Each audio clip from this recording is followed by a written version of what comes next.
Hey guys, it's almost the end of January, so it's time for my book haul.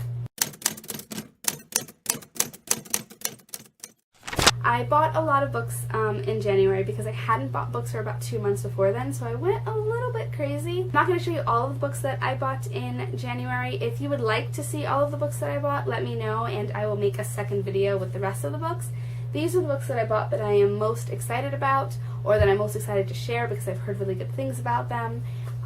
So that's why they're making it into this video. The first thing that I'm going to show you is not a book at all. It's actually the Kindle Paperwhite because I did wind up buying it. If you saw my update video, then you know that I was thinking about buying it, and so I finally went to Best Buy and I bought it. I could have bought it from Amazon, but by the time I decided to buy it, it was already the weekend and I really didn't want to wait for it.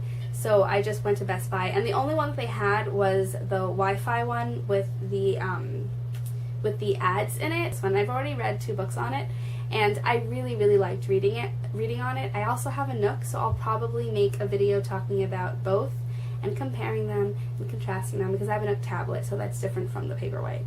Now for the books that I have that I'm most excited about, the first one I'm going to show you is The Unbecoming of Mara Dyer. I've heard so many good things about this book, and it's like been around a lot, and the third one is coming out this year.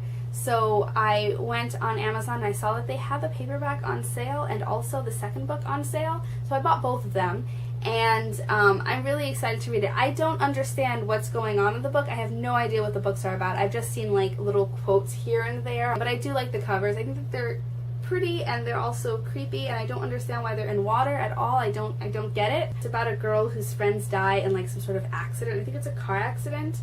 And then she has to move to another town, and she has like weird dreams, and like there's always a guy, but there's this guy who like knows what's going on or doesn't know what's going on. I really don't know. I do really want to know what's going on. The next 2 books that I'm going to show you are books that I bought because of Top 10 Tuesday. A couple of weeks ago there was a Top 10 Tuesday with the top books of 2013 that people read, and these 2 books were on, I'm not going to say everyone's list, but they were like consistently on people's lists, and so I just decided to go out and get them. I don't think that they have a similar theme, but they do have similar imagery on the cover. Let me see if I can lift them both because they're kind of big, but it's For Darkness Shows the Stars and These Broken Stars.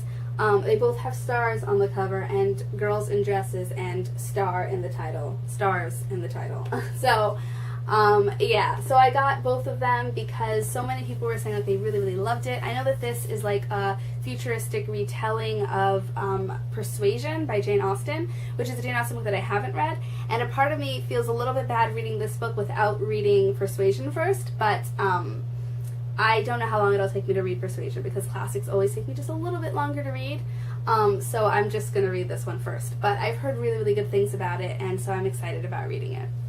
And then this one, These Broken Stars, is about this guy and this girl, and they wind up like on a planet together where they think that there's no one on the planet but them, and then apparently, and they're very happy like with each other and they want to stay there or something like that.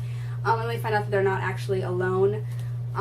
That's what the inside cover makes it seem like. I think I'm like simplifying it. I think that there's more going on here. Like they fall in love like while they're on this planet or something like that, but I really do think the cover is really pretty. I think that's probably also one of the reasons why I bought it, because the cover is really nice, but also people said it was so good. The next book I'm going to show you is a book that I bought because of Bout of Books, and that's because I participated in Bout of Books on my blog, not on this channel, and now I feel kind of sad about that because I actually really liked filming better. I just thought maybe it would be easier for me, since I didn't have internet for like the first half of it, to just like write it, because I could write on my phone.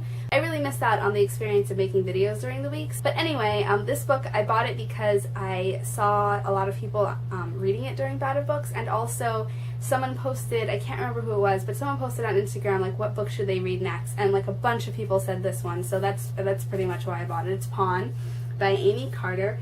And I really like the cover because when you open it, and I had no idea, I checked the covers now, or the undercover is what I'm calling it now, but it's her face, and it has 3 in her eye. Can you see that? If you can, I'll just post a picture. It sounds really interesting, and I'm really excited to read it. The book is basically about this girl who has the option, I guess this is kind of like a society that has like some sort of hierarchy, or I want to say like a caste system of some kind, and she's a 3, and a 3 is not very high on like the hierarchy of their society, and she has the option to move up if she pretends to be this girl who died. And this girl is also like leading a rebellion against like her family because they like are oppressive or something like that, and she has to pretty much impersonate this girl and like squash the rebellion, but she kind of agrees with the rebellion, rebels. I was gonna say the rebellioners.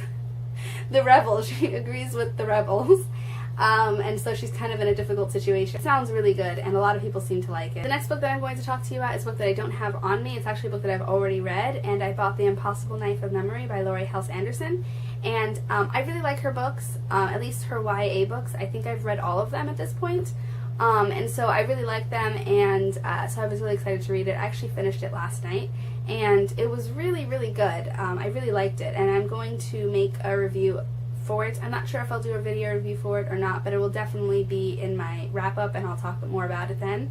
But it basically deals with PTSD and a girl whose father has PTSD, and her kind of like coping with that and kind of like taking care of him more than he takes care of her. And she's very like closed off to the world and things like that. And they pretty much settle in like his hometown, and she kind of has to like figure out how to like make friends and, you know, live and stuff like that. So the next book that I have is actually a book that I had on my Nook, and then I decided to buy the physical copy of it, and it's The Eye of Minds by James Dashner. The book is about this guy named Michael who's a gamer, and there's like this virtual reality game that he plays, and then someone starts like using the game to like terrorize gamers, and he is pretty much asked to figure out, I think he's asked to figure out how to stop this person. Let me check. Yeah, the government asks him to kind of like join their team and be like one of the hackers to catch the guy. And it sounds really interesting. I've read books kind of that sound like this a little bit. Ready Player One is one of the books that I've read that's a little bit like this. Sounds really good. I only have 3 more books to show you, and one of them is this one, which is No One Else Can Have You. I was trying to say it without looking at the title, but yeah, No One Else Can Have You. And I really like the cover. I like that it's like a knitted sweater that has this dead moose hanging from it. In fact, in the back, they're all hanging. All the mooses are hanging. It says, Small Town, Big Murder. And it's a mystery book. The main character's best friend gets murdered, and she tries to solve the crime. And it sounds like a book that I would really like, because I really do like mystery books. So I'm excited to read it, and I don't know why I punched it, but yeah, I'm excited to read it. If you've heard of it, or if you've read it, tell me what you think about it, because I really don't know much about it, except for the fact that the bloggers that I follow like it. The next 2 books are books that are not YA. I have Flora and Ulysses and The Brief Wondrous Life of Oscar Wilde. I don't know if I'm saying the title correctly, but this is an adult book, this is a middle grade book, and they're both books that I've wanted to read for a really long time. They've been in my wish list on Amazon together for a while now. Yeah, this one is about a girl and her squirrel, and this one is about a Dominican nerd. And his name is Oscar. That's the Oscar in the title. I don't know why I had to read his name from the back. But I've wanted to read this book for so long, and I've had them, like I said, in my shopping cart together, and I'm excited to read it. And when I say a girl and her squirrel, like, I think the squirrel gets some sort of powers when he almost gets killed and she like saves him or something like that. I'm going to end this video now because I don't have anything else to say, and I will drag this out and just ramble on and on and on. So let me know what you thought about the books that I got, if you've read them, if you want to read them, and also let me know what you got in January or any month before that you're really excited about. And I will talk to you guys soon. Bye!